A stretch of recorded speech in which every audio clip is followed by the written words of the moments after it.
Bom, gente, nós vamos conversar com a Larissa Nascimento, ela se encontra aqui, ela é da APAC, nossa convidada de hoje. Grandes profissionais da APAC sempre estão aqui no nosso programa para nos orientar, para nos ajudar, porque até nós, comunicadores, estamos observando no dia a dia a quantidade de informações que vem chegando e que muitas vezes até pra gente é surpresa.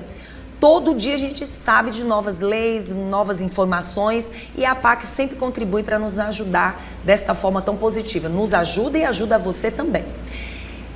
A gente já começa logo falando dessa essa aprovação aí do Senado, né? Com essa criação de um cadastro público com dados de pessoas condenadas por crimes sexuais. Isso, de uma certa forma, é muito importante para as empresas. Não para as empresas julgarem, mas observarem, principalmente em ambientes que nós vamos lidar com crianças, né? Sim, sim. Seja bem-vinda. Obrigada, bom dia a todos. De fato, o Senado, no último dia 30, acaba de aprovar essa ideia de criação de um cadastro para os réus, né, de crimes sexuais. O que é que ocorre hoje, né? O que é que ocorre hoje? Os processos onde os crimes são crimes sexuais, eles estão protegidos pelo segredo de justiça. Sim. Por uma questão de prevenir a exposição da vítima, de exposição de provas, já que, no geral, o processo é público e todos têm acesso a tudo que está inserido nele. Para evitar essa exposição da vítima, para a proteção da vítima, existe esse sigilo, né? É feito esse sigilo do processo de crime sexual.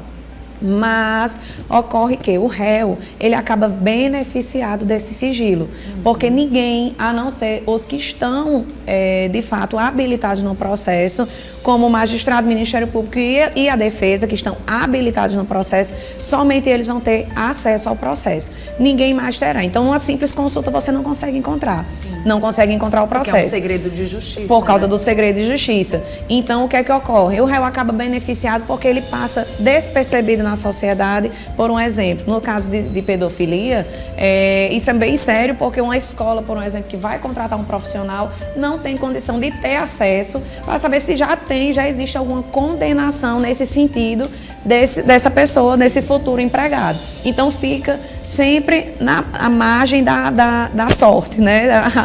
De saber ou não se aquela pessoa já responde. E não tem como saber se há.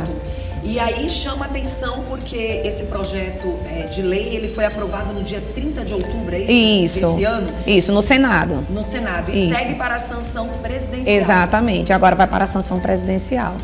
E aí, de uma certa forma, essas informações que são, de uma certa forma, estarão disponíveis, se caso acontecer. E quais são os crimes, por exemplo? Pronto, é importante saber. Essa disponibilização dos dados só ocorrerá após condenação em primeira instância, certo? Porque a partir do momento que temos uma condenação em primeiro grau, você já cai aí a presunção de inocência. Se já há uma condenação, significa que já houve um primeiro juízo em relação a provas, em relação a fatos, e aquela pessoa já foi condenada. Então, esse sigilo, porque nós também temos que considerar a possibilidade dele ser inocentado no processo. Sim. É porque pode acontecer, por exemplo, a gente sabe que no mundo que nós vivemos, tem as pessoas que realmente são levadas de forma injusta. Exatamente. Para a prisão. Então, uma exposição como crimes sexuais, como estupro, por um exemplo, pode comprometer a imagem do réu de forma que jamais poderá ser reparada se por um acaso for algo que não seja comprovado em juízo. Então, é necessário, o projeto de lei fala o quê? Depois da condenação de primeira instância, haverá divulgação dos dados do réu, apenas do réu, sempre preservando e mantendo o sigilo da vítima e dos dados e das provas do processo, para que ele seja disponibilizado num cadastro de condenados por crimes sexuais, como estupro, qualquer tipo de pedofilia, qualquer tipo de crime contra vulnerável, certo? Estupro de vulnerável, também sobre facilitação de prostituição. Então, esses crimes criará os réus condenados em primeira instância.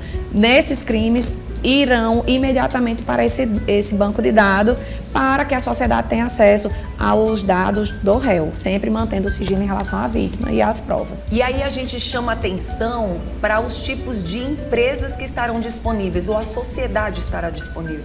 Pronto, o projeto de lei ele fala que vai ficar disponível para a sociedade, porque para que a sociedade tenha direito a esses dados, né? Mas a ideia principal é principalmente por causa dessas questões de acesso desses... Em determinadas empresas que lidam com crianças, exatamente. Por exemplo, escolas, né?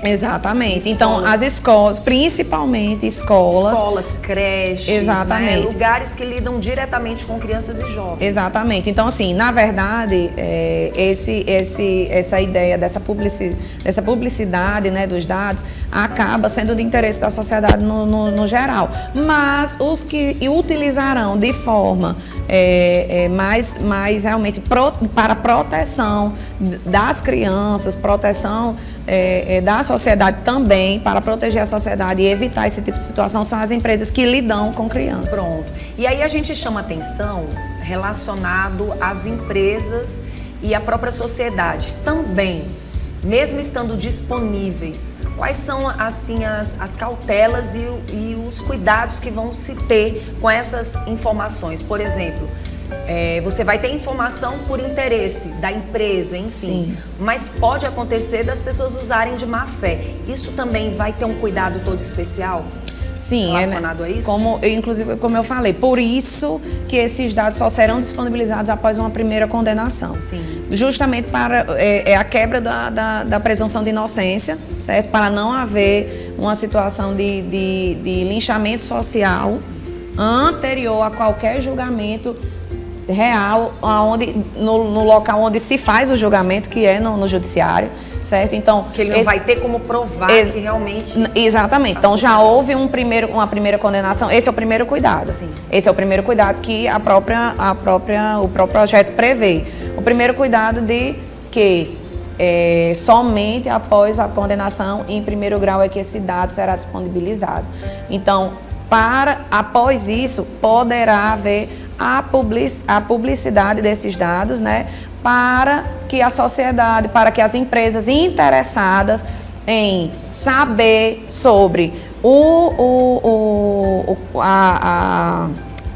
digamos, o passado processual daquela pessoa, se de alguma forma atinge ou não os interesses da empresa e da sociedade também. Isso é para a proteção da sociedade. Nós já vimos casos em que crimes se repetem por não ter acesso a esse dado, a não saber que essa pessoa já foi condenado, inclusive continua aí fazendo porque ele usufrui do segredo de justiça para se camuflar na sociedade, já que aquele processo não vai poder ser público, né? Como o processo comum, ele é público. Qualquer pessoa que é réu num processo hoje está com a sua vida exposta. Sim. E porque pelo direito da sociedade de saber, de consultar o processo, de ter acesso a quais crimes você responde. Só por questão de uma proteção maior da vítima, os réus de crime sexual acabam se beneficiando desse sigilo.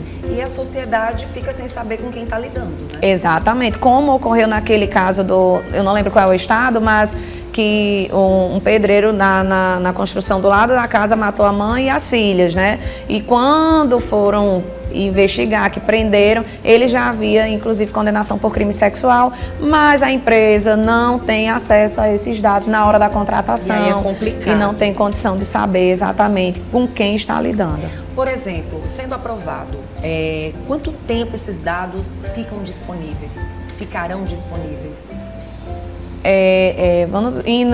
No projeto em si não tem esse dado específico de quanto tempo, mas acredito eu que ficará direto, exatamente. E aí, se por um acaso, agora tem um porém, se por um acaso, em alguma instância, sabemos que uma condenação de primeira instância ela pode ser revista nos tribunais colegiados. Então, se no futuro tiver uma absolvição, esse dado deverá ser imediatamente retirado do cadastro. Exatamente. É a única ressalva que tem no projeto.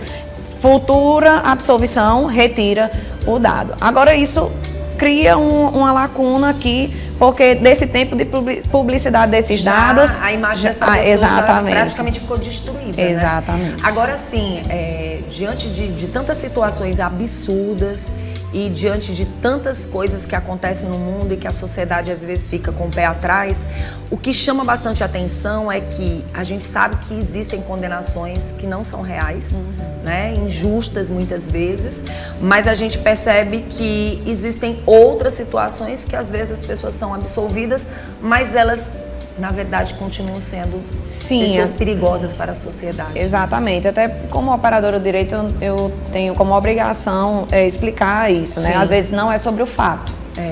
Às vezes nós lidamos, eu sou advogada criminalista, nós lidamos com situações de nulidade processual.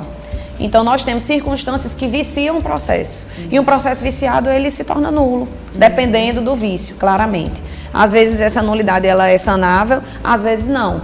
Então, não é sobre os fatos. Às vezes, o réu cometeu de fato o crime, mas é beneficiado por uma nulidade processual. E isso acaba no quê? Decorre numa absolvição. Então, não é sobre fazer ou não, ter feito ou não o crime. A absolvição vai vir por um outro motivo que não são em relação aos fatos. E isso pode acontecer.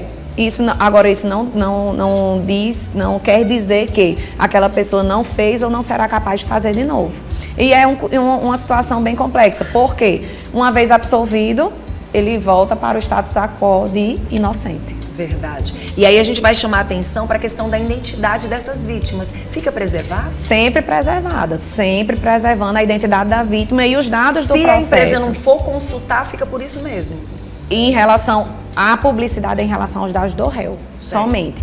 As vítimas sempre será mantido o sigilo, esse cuidado com ela, com a vítima e com os dados do processo, porque no processo nós temos o quê? Nós temos perícia, temos fotos, temos várias coisas que podem, se publicizadas, podem comprometer a imagem da vítima. E a ideia é não revitimizar nunca, né? E as vítimas, essa proteção extrema às vítimas de crime sexual é justamente para evitar a revitimização e que se torne público. É muito constrangedor para a vítima estar ali naquela situação. Muitas vezes demora para a denúncia, demora, o processo é todo cauteloso, cuidadoso, para ter esse cuidado com a vítima. Então, o cuidado com a vítima sempre preservado.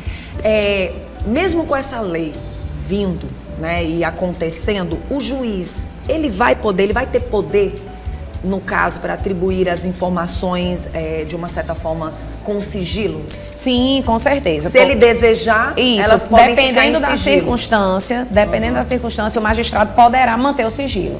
Fundamentadamente. Ele vai ter que fundamentar, mas dentro do entendimento dele, se ele achar que compromete o processo, essa exposição, ele poderá manter o sigilo. Mas isso você terá que ser fundamentadamente. Então, haverá situações que o sigilo será mantido. Mas o magistrado vai argumentar e justificar a sua atitude de manutenção do sigilo. Quando nós temos uma regra geral, no geral, publicidade. Se houver uma situação especial, o magistrado vai fundamentar e vai manter. Doutora, eu acredito que esse tipo de lei, esse tipo de informação chegando, de uma certa forma também vai colocar essas pessoas para pensar duas vezes antes dos seus atos. Sim. É um desejo. Porque assim, queira ou não queira, você expor a imagem de uma pessoa como uma pessoa que foi condenada por um crime sexual perante a sociedade, perante as empresas, isso de uma certa forma talvez seja para colocar um certo freio em achar que pode estar sempre fazendo a mesma coisa, mesmo depois de ter sido absolvido ou até mesmo de ter cumprido sua pena. Exatamente. Então, isso é como eu falei no início, vai retirar desse réu, desse condenado por crime sexual, esse benefício do sigilo. Porque ele se beneficia do sigilo e se camufla na sociedade. Então, como ninguém pode ter acesso, jamais saberá o seu passado, a sua vida pregressa, como a gente diz, né, no popular.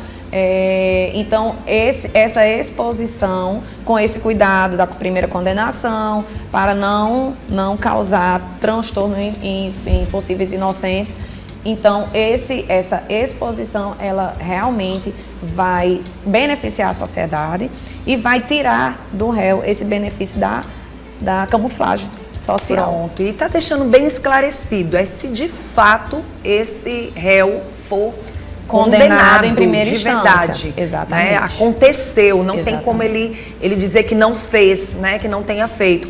E chama a atenção da sociedade também para ficar atenta, observar um pouco mais o que está acontecendo no meio, saber com quem está lidando, perto de quem está, até porque nós estamos vivendo dias difíceis. Sim. Né? E por mais que tragam leis e mais leis, mas realmente tem que se encontrar novas leis para frear um pouco. E a gente sabe que essas pessoas com certeza também precisam de tratamento, né? Sim, com certeza. São pessoas doentes que precisam se tratar. Sim, sim. Inclusive o projeto prevê até acesso às medidas de segurança. Às vezes, em algumas circunstâncias, serão aplicadas medidas de segurança. E o projeto prevê esse acesso, inclusive, para quem está cumprindo esse tipo de medida. Muito bom. Eu quero agradecer a doutora, advogada e membro da APAC, Larissa Nascimento, que veio hoje trazer esse esclarecimento sobre o assunto, que pra gente é sempre muito bom.